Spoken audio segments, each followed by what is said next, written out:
Hey guys, welcome back to the channel. This is going to be my review of the TJ Exclusives Cerapad Kin. This is a very interesting pad, to say the least. This is a pad that definitely took me for a lot of twists and turns throughout my testing period of the pad.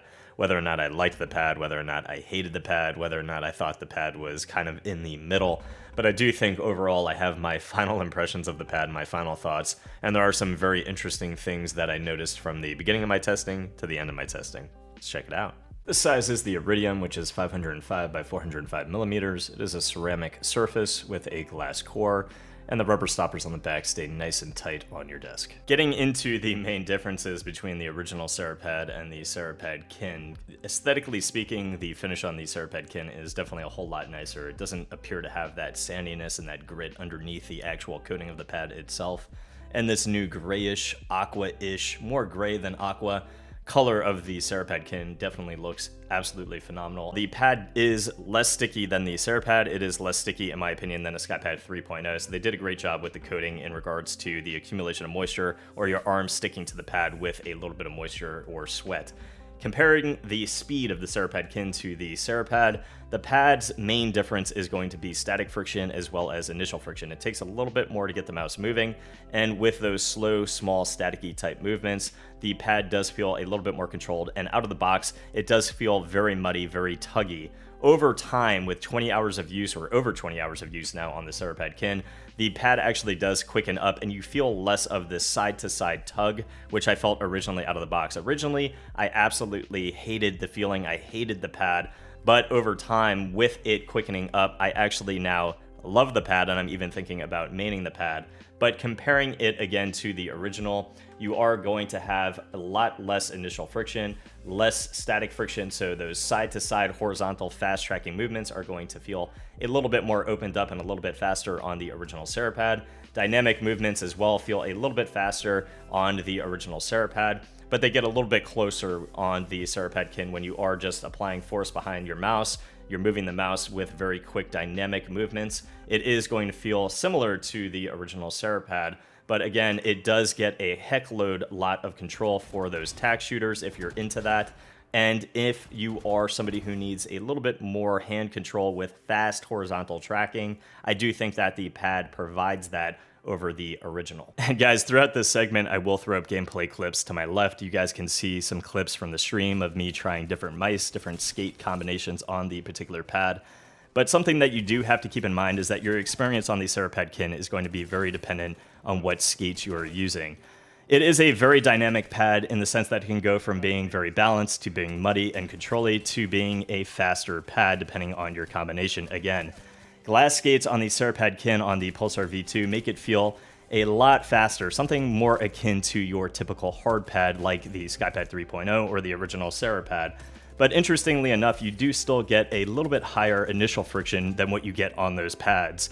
So it is a little bit more controlled still than something like a Skypad 3.0, and it does feel amazing with the combination of glass skates on the Cerapad Kin.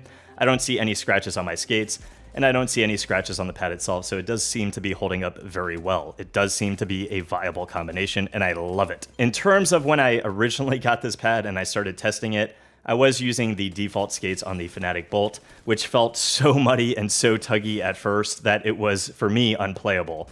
After 20 hours of use, it does open up the pad, and it does feel balanced, but with 2 ticks towards control. So you are going to get a nice controlled experience, but one that doesn't feel tuggy or muddy after putting in at least those 20 hours. My favorite skates on the pad were definitely the BTL skates on my custom G Pro Superlight.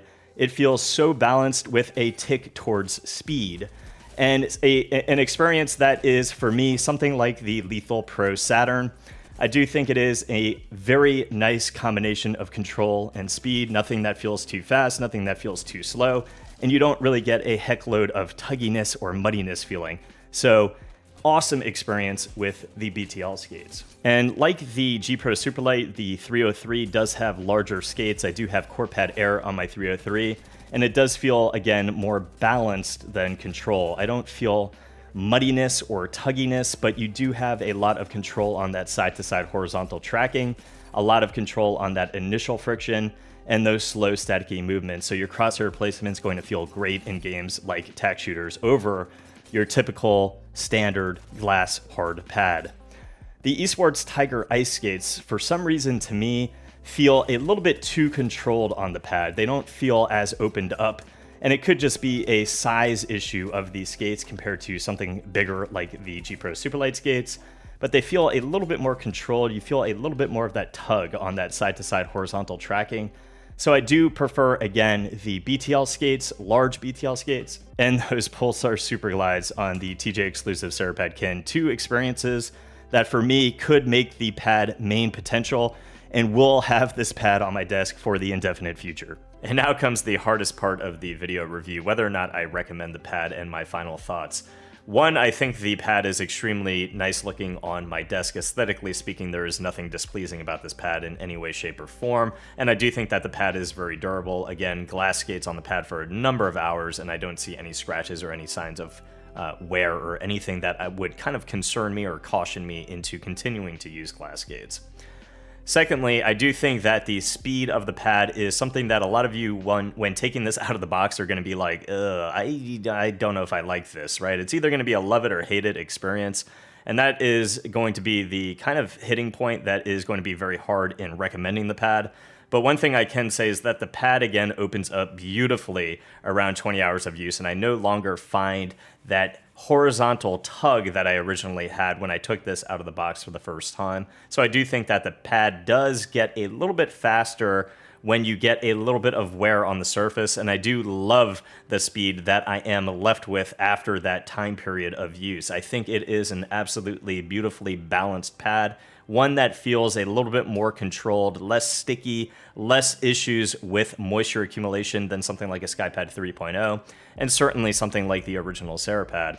Again, for those reasons, and with the right choice of skates and with the right choice of mouse, I had a absolutely phenomenal experience in Apex Legends, and I did enjoy the pad as well in Valorant and Counter-Strike Global Offensive. So I am personally going to recommend the pad with the caveat that it could be a love it or hate it experience out of the box. Give it some time, see if you like it, but I personally do, at this time, love the Cerapad Kin. I hope that helped, guys. If it did, please leave a sub to the channel. I'll see you guys in the next review. Peace.